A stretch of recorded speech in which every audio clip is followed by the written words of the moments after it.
loves EDward Gaming. That is the old EDward Gaming. This EDward Gaming is around their support player. Mako was a rookie in that year and wasn't able to find rhythm in the best of 5. This time, it could be different. I think around Mako and around Scout in the mid lane. He's the reason they even made it to Worlds in the first place. He's improved so much since his last year where he was constantly getting caught out. Mechanically, insanely gifted. The matchup between him and Caps will be super fun to follow. Yeah, Frostgurren loves to call Scout kind of a double-edged sword. He can cut himself as he's going in for those plays. And I really want to see if Caps chooses to fight fire with fire, because we have seen a tendency for Caps to sometimes, we've seen a Swain pick out of him against Rookie. We saw, I think, a Galio pick out of him. I want to see the Akali pick out of him. Or what about Irelia mid lane? Could also be an option. Now, one of the things when Fnatic are running Whippo, we know they're more likely to pick carries top lane as well. Source has mainly just been the tank player on the team, so there is a bit of flexing here from Fnatic. And on the flip side, while Ray in North America was known for a lot of his carry style top lane, EDG found a lot more success with Ray actually on the tanks. And let's talk about what's happening with the bans here, because they came in very, very quick. Kai'Sa, Sivir bans. Now early pick Xayah. EDG are trying to take away picks from Reckless and make sure he's not on something where he can be a big carry. But for him, there's always the Tristana. And that's what I was going to say. I was super impressed by how negatively he played Tristana in that lane, because Hylissang was leaving fairly often. He also played Ezreal in that best of, and I think that this is actually more to Fnatic's preference to be able to unlock the support position. Yeah, now you also get that situation where you pick your carry top, you have Ezreal bot lane, so you don't need to help the Ezreal. You can just play to Whippo's lane, and Fnatic are saying we're gonna go top side. In this game, it's most likely a Swain top, but to be fair, at this point, it can be anything because both players can pick these champions. Well, let's see what happens when we head to phase 2, gentlemen. Scout has thrown down the gauntlet as we've expected. It is the LeBlanc into most likely the Irelia, and as we go towards phase 2, the bans will start to show us a little bit more light on which direction Ray's going to go. Yeah, and I think they're going to start, actually they don't, I was going to say they'll start hitting aggressive junglers right now, because if you're Scout, you're happy you've got LeBlanc, one of the best skill matchup champions in the game. If you take out Lee Sin, Xin Zhao, all of a sudden what does Broxah go towards to try and influence that mid lane? Well, there's still some aggressive picks like Camille left available in this draft here. A good pick against LeBlanc specifically to lock her down. But I really like what EDG did here for game 1, because I think the Rakan pick is so huge in this meta when it comes to forcing plays early to mid game. You're catching squishy people out before a fight even starts. And we know they want to play around mid and bot lane, so having gank set up with your support is key. Now, what direction will Hylissang go? The 2 champions he's played here in the World's group stage, 4 games of Braum, 3 games of Rakan. With Braum banned away, Rakan locked in, and now the Lee Sin targeted towards Broxah as well as Nocturne. There's a couple of questions that need answering. Alistar is left open in this draft, was not taken early by Fnatic. It is right there for him to grab with the Ezreal if he wants it. Otherwise, Tahm Kench can be a thing for him. Leona is the traditional pick against the Rakan. That is a skill matchup that typically also tells you you actually want to play to that lane. And I don't think Fnatic necessarily wants to do that with the Ezreal. And I was expecting a more early game centric jungler to come out, Xin Zhao, to team up with something like that. I want to see Xin Zhao here. Yeah, give me that Xin Zhao. And you get it. That's exactly what is locked in. So this will just leave the last pick for Ray up in that top lane. Most likely a tank. We'll see what he decides to go with. And in the situations like these, Broxah can actually decide to play something either like the Olaf, I was going to say Talia obviously banned away, but just try and get the farm advantage. Whilst we've seen so much early game skirmishing going in favor at World so far, if he is able to build a CS lead and start beating the Xin Zhao to objectives, they can force EDG into bad fights. Well, right now we get one of the most contested support picks all tournament long, typically banned in first phase. Just got left open through the second ban phase and picked by Hylissang. EDG might have said, we are not sure if he wants to play it, so we will leave it open despite having already picked our support. Hylissang shows he will take it, and there is Elise. We were talking about this backstage. There is a chance we can get this jungle pick from Broxah. He used to play Lee Sin and Elise only. That's how he got to Challenger before he even made it onto the pro scene. And it is so crucial because we keep hyping up the fact that if he is able to influence the lanes, then this is a game where Fnatic will be able to steamroll early. They know that EDG like to go toe-to-toe. Yes! Okay, so we get the first Elise of Worlds. We get cleared in the top lane as well. Spawn, what do you make of this draft? I just see brawling on both sides. Absolutely, and Kled was the answer in the top lane to so many majors in the LPL. It was actually a huge pick throughout the year. I wonder if we're going to see Fnatic swap the two solo laners right here. Give the Swain in the mid lane and then try and just camp the top side early with Irelia. We have to see what they decide to do. In the end, I think it's good matchups on the side of EDG, especially with LeBlanc in the mid lane. Because the big thing about Kled is all of a sudden you can get multiple members involved in the action if you build yourself a small lead. If you're able to ult aggressively forward in the lane ganks on things like Xin Zhao, so much more impactful than you would otherwise think. They go with the safe one, leave the Swain top here. Still, Elise jungle coming in for the first time. It is a pick that got nerfed. It got basically killed in professional play for so long, but a couple of buffs have happened, and a meta now where early ganking junglers have really looked great.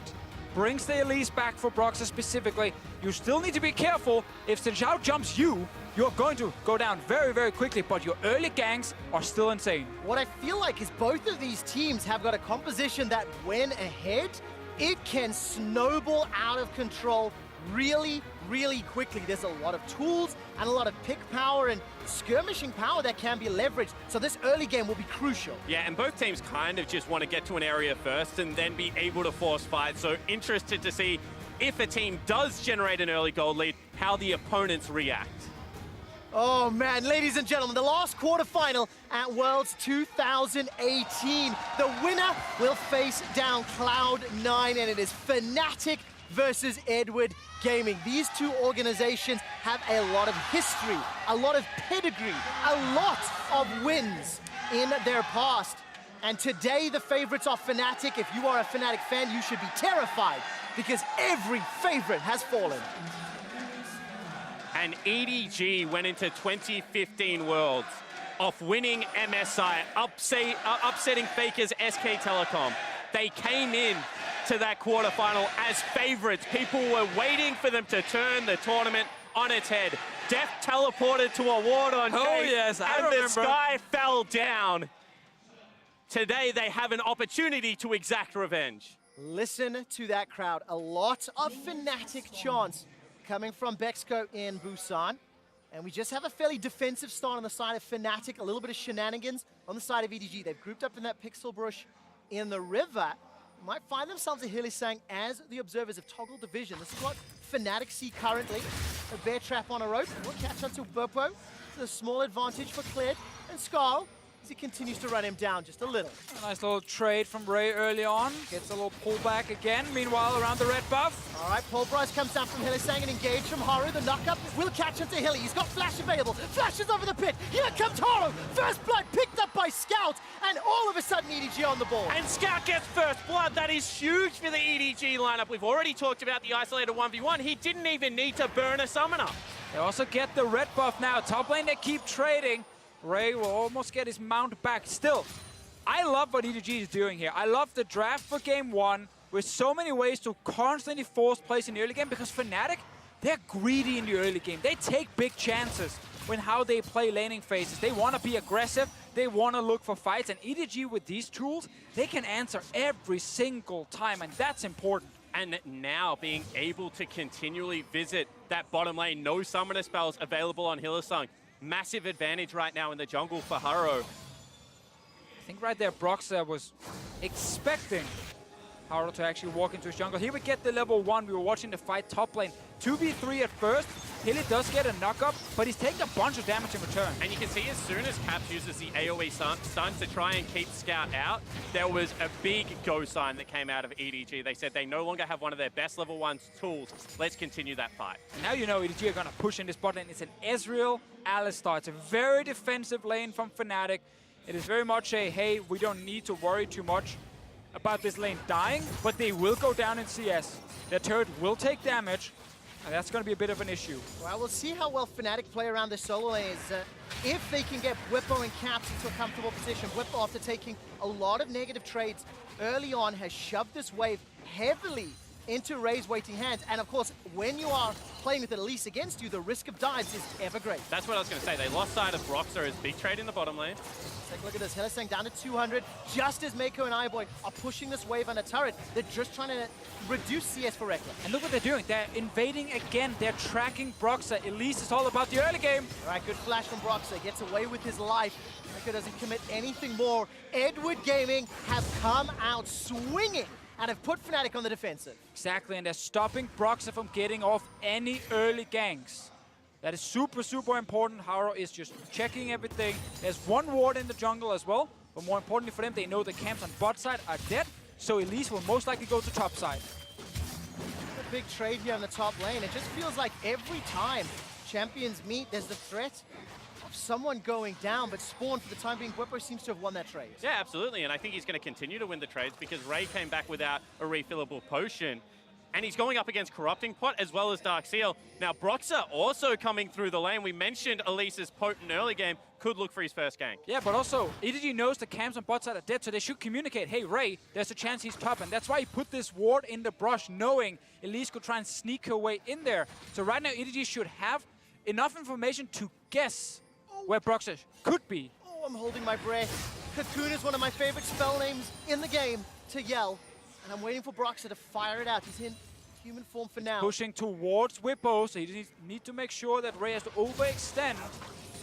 There we go, now only 3 casters left. There is a lot of minions that need to get cleared out here if the fight were to break out as tension continues to build top. Hylissang will find himself a small stunner to Mako. Tower helping out Reckless as the Mystic shots are continuing to be fired. Oh. While that's going on, Reckless is turned around. He's forced to run for his life. He's sitting on Flash Teleport, not heal, so he cannot extend the trade. Yeah, and they just force him out of lane. Now going to have to teleport back. I like the fact in the top lane that Whippo actually threw out his E. They were trying to bait Ray in, saying we don't have CC left available. There's no spider up here in this brush.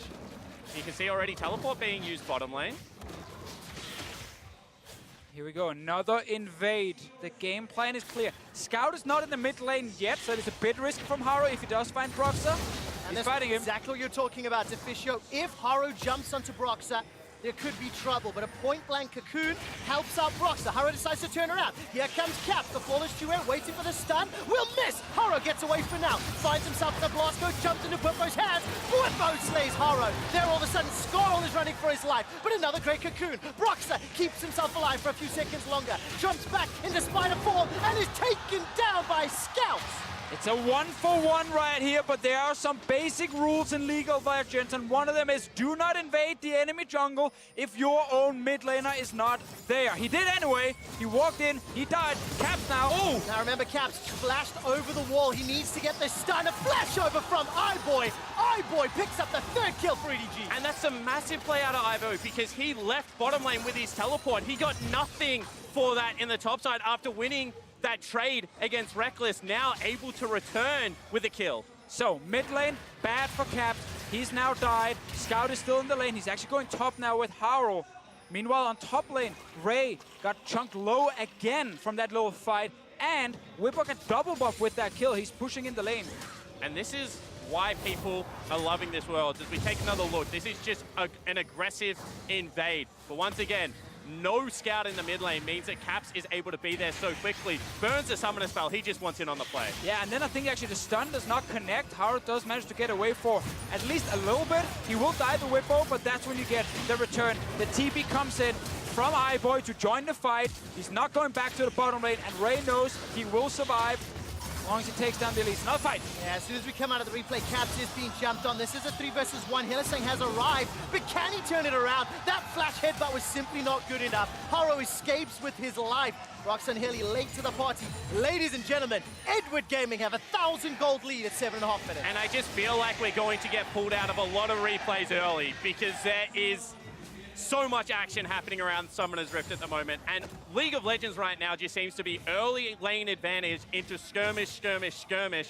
EDG showing that they are one of the best skirmishing teams. And this is why we said we love this draft from EDG and this planned game 1. You combine the Xin Zhao and the LeBlanc together. It's all about mid-jungle. It's all about shutting down Caps. They've done that twice now. He's down in CS, he's down in kills. 3-0 Scout on the other side. Because you look at pre-tournament expectations for EDG. and it's all about they have great individual skill, but after 20 minutes, the map deteriorates, it falls apart. How do they set up their Barons? It's just not good enough on the world stage.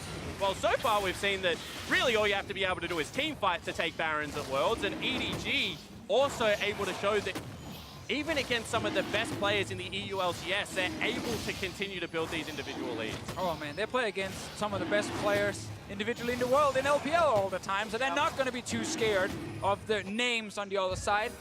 Reckless will try and steal the Drake here. Oh, actually was not get a kill. Very, very low. This actually might help out. Smite will keep Haro alive. Caps no flash and decided not to take that blast cone.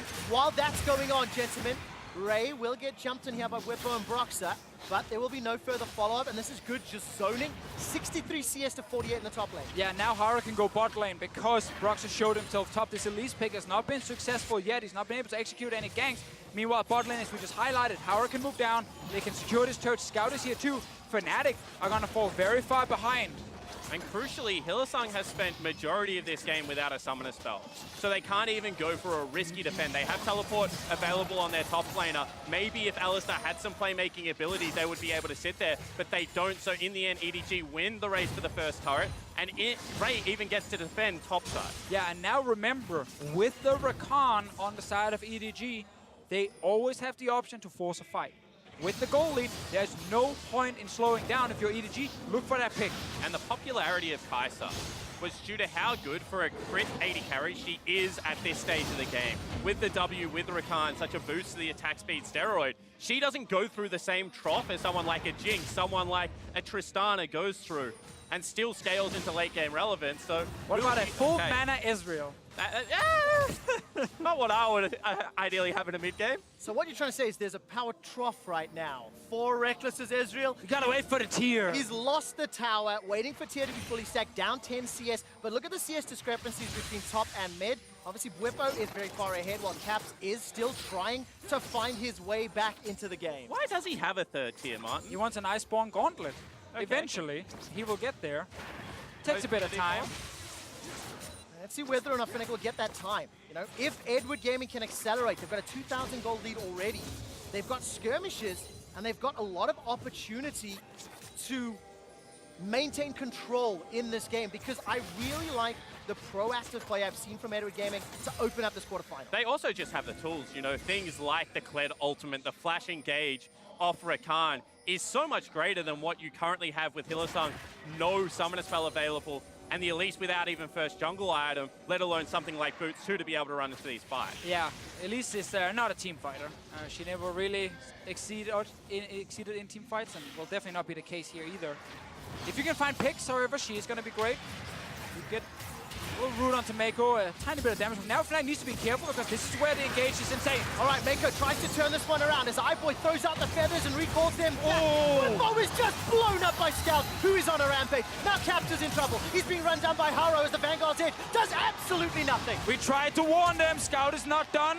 Well, he jumps back for now. We'll get the Rift Health. We just said it. Fnatic, there's too much engage on the ENG side for you to just step into that river. They're going to jump you. And their setup just was not good enough. They were all coming over the wall. They had to funnel through choke points, and they underestimated how aggressive members on EDG would be. I saw this exact game yesterday in IG versus KT, game 1.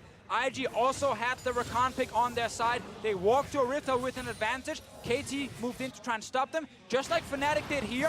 And instantly, Rakan pulls the trigger. Bunch of kills over for EDG. They have a massive lead in this game. And the only player on Fnatic's side with a lead is the Swain. And it's just this choke point. And you see Rookie over the wall in one moment is going to just burn everything to get him. Flash, double distort onto Whippo, who is so much of the team fight carry potential right now. You can see after that it's just full-blown retreat. And to just highlight the aggression, Scout still wants more. He gets the additional summoner spell, just eking out every advantage. Such a fantastic start for EDward Gaming. And like we said just before picks and bans, Mako and Haro, these are the two that team up, that are the initiation tools, the forward-stepping players for EDward Gaming, and they are working exceptionally well together. It's just the perfect start to the game here.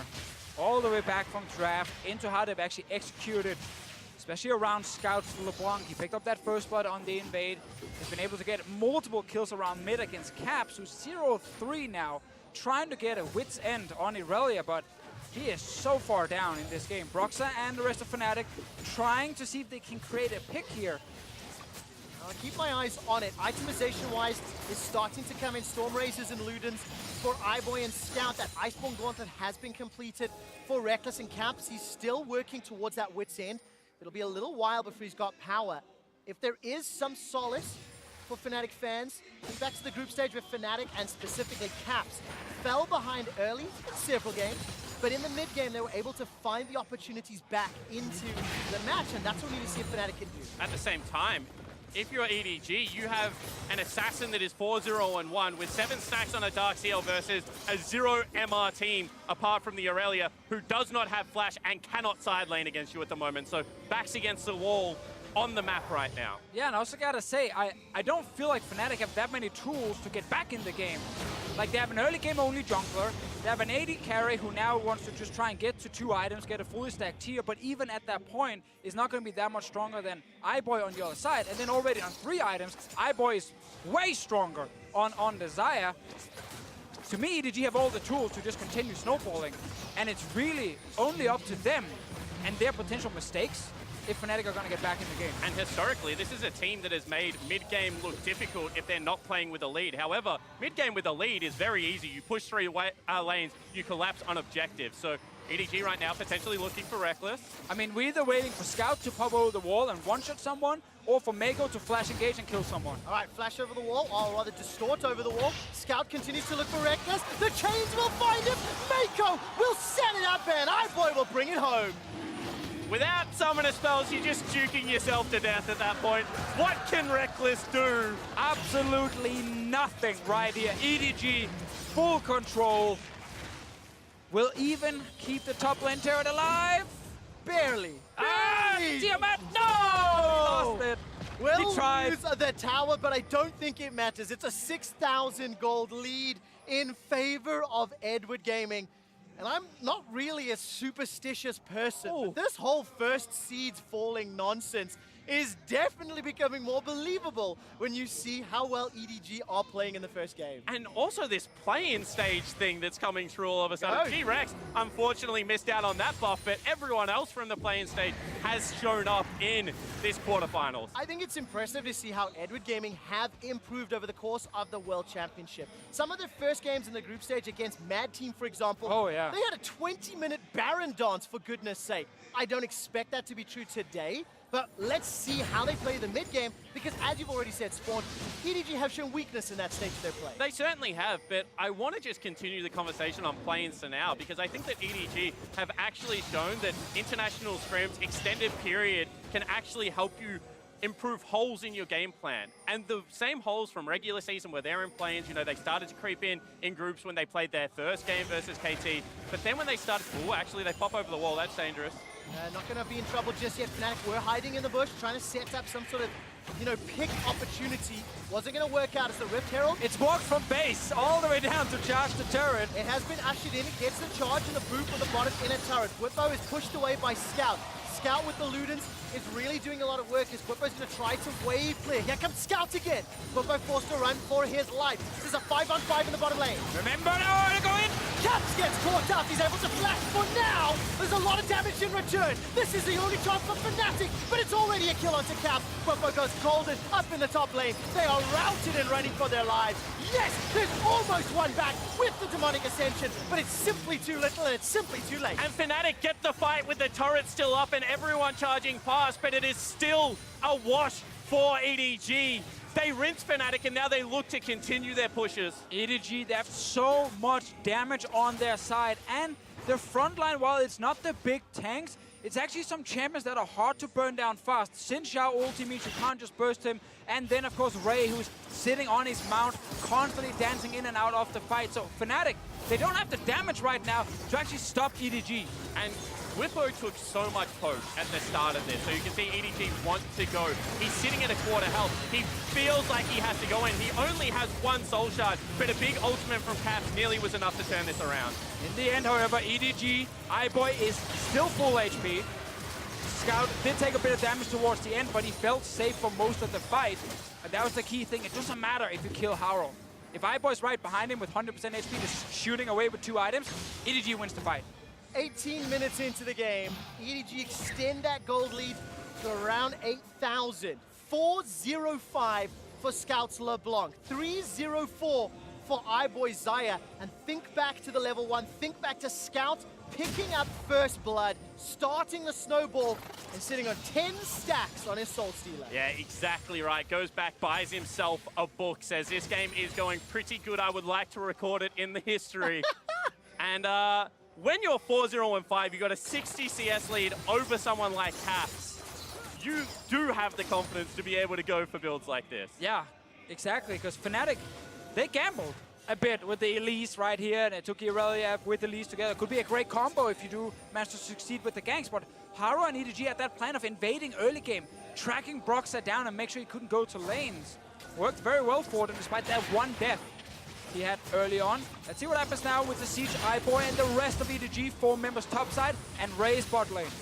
They do pull away from that because they want to allow Ray to split push, maybe have some time to go back. 3 items kind of is where Zaya comes online, but I don't think it was actually a bad draft from Fnatic. I actually like the idea they had. This follows the tournament meta in terms of where you need to be aggressive. It was just that EDG had the read on how to play out that early game. Exactly, they knew how to stop the top side. We said it in draft, Fnatic's bot lane was leave them alone. It's Ezreal, we don't need to do anything there. And then, ooh, Elise, gank mid, gank top, it's gonna work. And that's what EDG shut down so well, which was very, very effective on their side. Let's see what happens around the turret. All right, Mako very easily escaped this time around. Caps is only sitting on the wit's end for now, and the Flawless Duet did not find a target, while Reckless is poked away by that Sigil of Malice.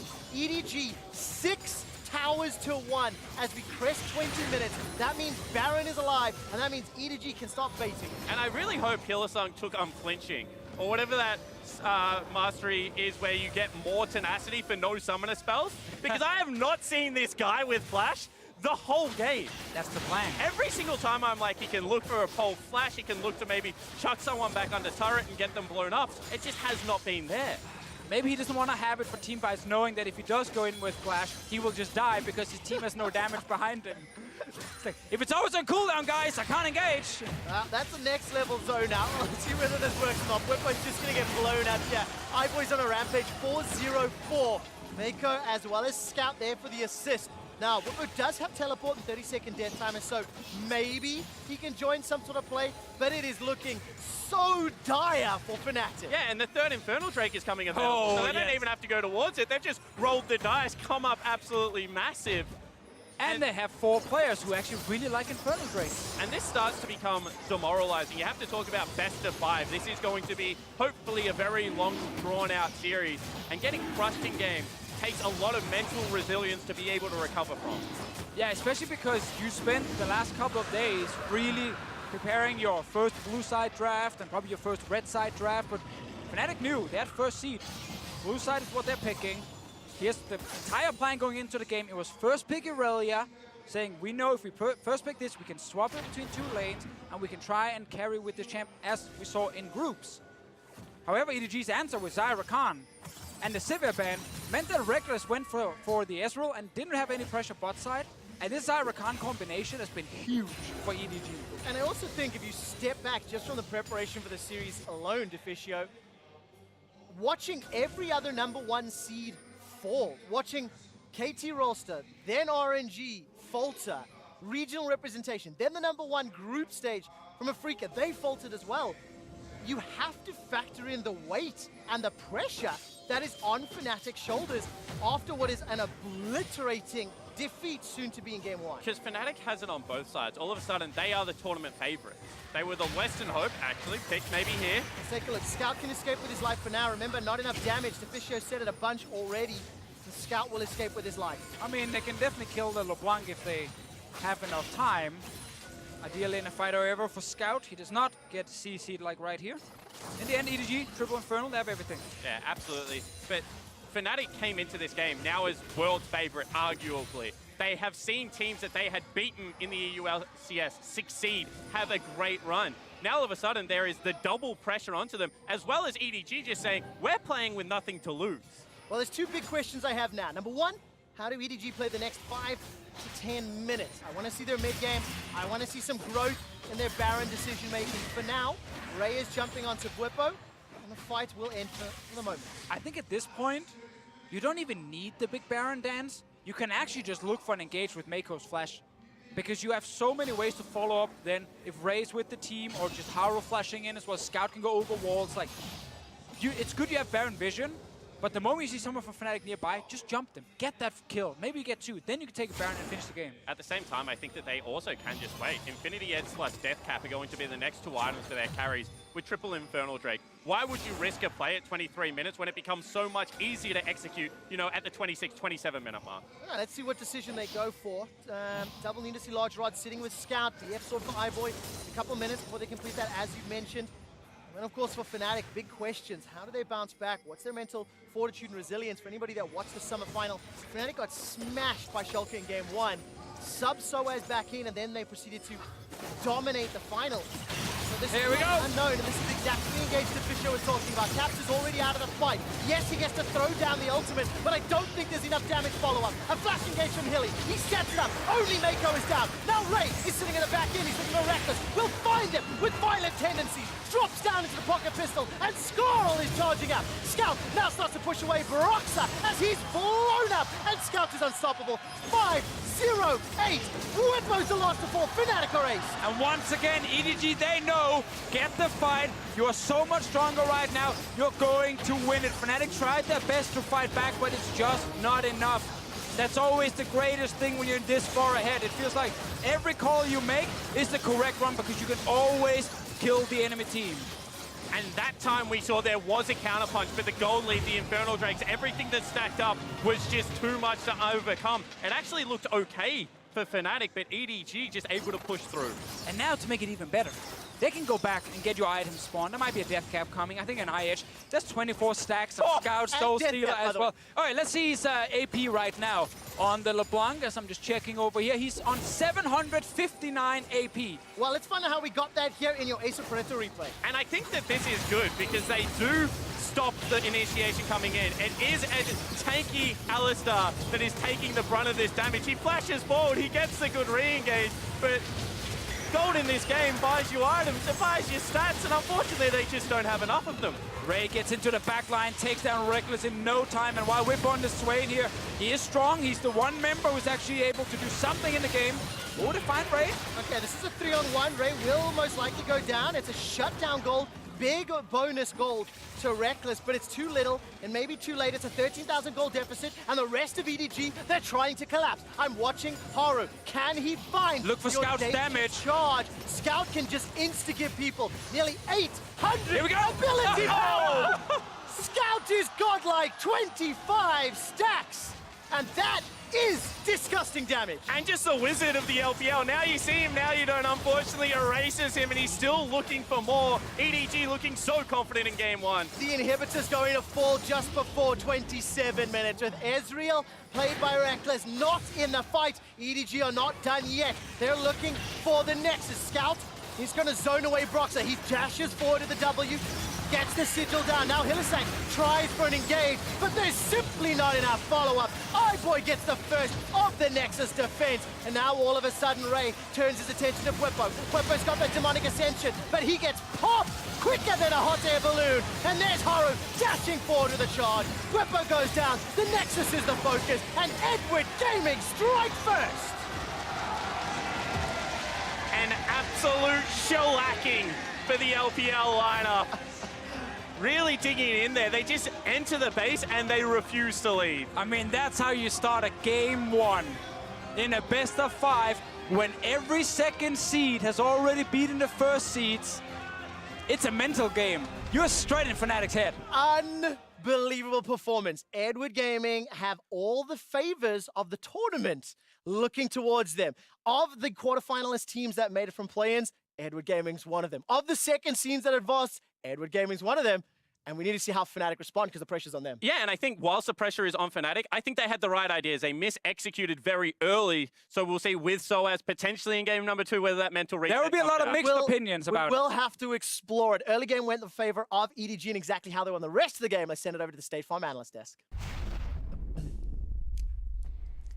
Thank you. Quick shot. EDG watched G2 do it. They watched Cloud9 do it. And they said, okay, my fellow third seeds, my fellow regional third seeds, we can do it too. We are Ooh, baby, they hard smash Fnatic. Celebrate. How's that diary coming along over there? I'm just writing my eulogy. Oh, it's just one game, Betty. Let's talk about it, though. What a great game from EDG, though. They smashed Fnatic. Like, that early game dominance was absolutely fantastic. And when you kind of think about how the LPL, what they're known for, and their ability to just find these early leads through early domination, through really strong drafting, I was really impressed with what EDG did. Yeah, and it's to understand, it feels like EDward Gaming recognized exactly what had made Fnatic really strong, and a part of that was Broxa. You know, on a heavy ganking jungler like Elise, immediately out of the gate, it's a level 1 invade from EDward Gaming. And then from there, Haro doesn't need to sit in camp lanes like an MLXG or like a Ning. He just needs to track Broxa. Because EDward Gaming have this belief that iBoy and Scout, their solo laners, are just better than yours in the 1v1. He wants to isolate those lanes. Now, it did break down into some skirmishes, but the idea and the blueprint is there from EDG, and I expect to see it throughout the series. Yeah, and I think early in this game, Fnatic was playing with an absurd amount of confidence, and I think their draft also displayed an absurd amount of confidence. The first pick, Aurelia, saying, we're just going to swap this into whatever lane is going to be most effective in and beat you. They see an invade coming when they're not even grouped with their mid laner. Hilly steps up with Alistar, even the Elise pick, because it was one of Brox's old picks from solo queue. If they would have won with this draft, I think Fnatic could have been unstoppable, but I think they need to fall back a little bit onto the things that made them more successful in the group stage. And the fact that EDG were able to get their solo laners so far ahead as well, it just kind of, it mitigated the Elise pressure. It allowed Scout to go unkillable in the mid lane. iBoy down in the bot lane was able to secure the first tower extremely early on. And, you know, we talked a lot about how we felt that the mid-jungle duo was stronger for Fnatic. What we saw here was Haro removing the mid-jungle pressure and just saying, no, it's jungle v jungle, and this is my jungle today. Yeah, but true to both of these teams' identity, their willingness to fight in this game was quite evident. And while EDG had a massive gold lead, we did see at times the potential for Fnatic in team fights, that if they weren't down 13K gold at this moment, maybe they can make something happen. And don't forget about those 3 Infernal Drakes. I think the idea of having a frontline Swain with an Alistar engage against what was the EDG comp of everyone being able to go forward and kind of flank assassinate, you can see what they had in mind, but EDG had just won so much of the previous execution that these fights ended up actually being super one-sided, even if it looked like Fnatic had a good engage. I mean, the core of the composition and some of the early picks that Fnatic put together were the Swain and the Aurelia, and ultimately they do have really good anti-dive in terms of team fights. It's very hard to push into them. They clean up really well, but I think the issues are when you look at the other pieces, the Elise, maybe even the Ezreal. So I'm actually really curious to see how the Sivir ban and the Ezreal pick, because if you're going to pinch one place on Fnatic, Reckless's champion pool is one of those places. He hasn't really gone for the Kai'Sa or the Xayah to the same degree as he will a Tristana, and Ezreal, and a Sivir, and maybe EDward Gaming have figured that out and think that it can bite them. Some curious stuff happening in Champions Select. MasterCard player of the game going to Scout this time around, though, in the mid lane. Again, we talked about the mid-jungle synergy and importance. Well, in this case, as you mentioned, Vedius, that we did have the removal of that pressure, but it doesn't mean that the pieces themselves individually didn't perform well. Ooh. That was the 25 Magi's Death Cap Triple Infernal. It's impressive when how you get to that point on the blog to then be able to do that at the very end. Scout, I mean, when we warned about like upset potential, Scout was at the forefront of that argument for EDG if they were to win this series, and that's a great game one for him to have. All right, now I want to go back into draft discussion in reference to game 2. Yeah. What I've already loved about this series is it perfectly illustrates to me that every team has their own priority list. Every best of 5 will have its own meta, and it will adapt throughout the day. So if you are in Fnatic's shoes, how do you move from game 1 to game 2 in terms of those priorities? You said they looked pretty confident. Do you think they pull back a little bit and do something more tempered? I do think they go a little bit more meta, especially with the jungle picks. I'm super curious to know if Soaz is coming in. And no substitutions, EDG stays red. So same sides, no substitutions. I think, Interesting. Do you want to? No, go for it. I think one of the massive adaptations to do is in the bot lane. So if we have this idea that the blueprint for EDward Gaming is shut down Broxa, make him a non-factor, I think the blueprint for Fnatic should be shut down iBoy and Mako, make him a non-factor. And so they actually need something that's competitive in that bottom lane, that they don't just get shoved in or feel that they have a stronger 3v3. So if it's duo, bot, and jungler, that they can win, because you can punish iBoy and Mako's aggressive tendencies in lane. For me, I'm after a strong mid-jungle duo from Fnatic. I feel like that on paper, Irelia and Elise should be strong enough to be able to handle LeBlanc and Xin Zhao, but they didn't show enough respect to the level 1 potential from EDG. So I want to see another strong mid-jungle from the side of Fnatic, and I just want them to better set themselves up to get to a point where they can leverage the power of that 2v2. Yeah, I'm going to talk about EDG. I think they should keep drafting for the laning phase counter picks as much as possible, right? So the LeBlanc was spectacular. They're going to dare Fnatic to blind pick stuff, I think, because it sounds like iBoy's going to be confident in the 2v2. The fact that Bwipo is in, to me, signals that Fnatic is not going for an aggressive bottom lane. If they were, I feel like they'd put in Soaz. So they could give more attention so they and can resources. play around the bottom side. So I think EDG should just do whatever they can to replicate what they just did in game 1 for draft. Yeah, Noct, Lee, and Xin Zhao were essentially taken off the board before Brox's pick. Do you think they made a misstep in showing that and going for that as opposed to something more middle ground like the Gragas? I mean, I just feel that the level 1 determined a lot just because of how the fact that both mid and bot were able to gain pressure. It made it much easier for Haru to then dictate the pace of the jungle. And I think that if we see a different level 1 where Elise starts elsewhere, or if they deny the steal from happening and that Alistair doesn't die, then this game could have been very different. But because of the early jungle control that Haru was able to get, is a large reason as to why EDG took this game away. It was an explosive game 1, and EDG start the series on the front foot. We'll see how Fnatic fight back when we come back for game 2. Don't touch that browser.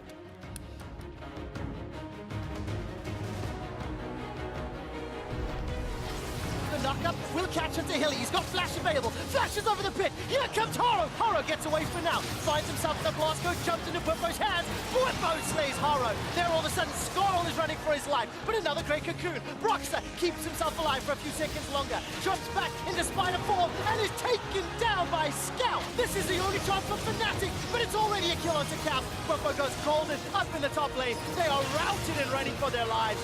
Yes, there's almost one back with the demonic ascension. But it's simply too little and it's simply too late. A flash engage from Hilly. He steps it up. Only Mako is down. Now Ray is sitting in the back end. He's looking for Reckless. Will find him with violent tendencies. Drops down into the pocket pistol and Skorl is charging up. Scout can just insta-give people nearly 800 ability power.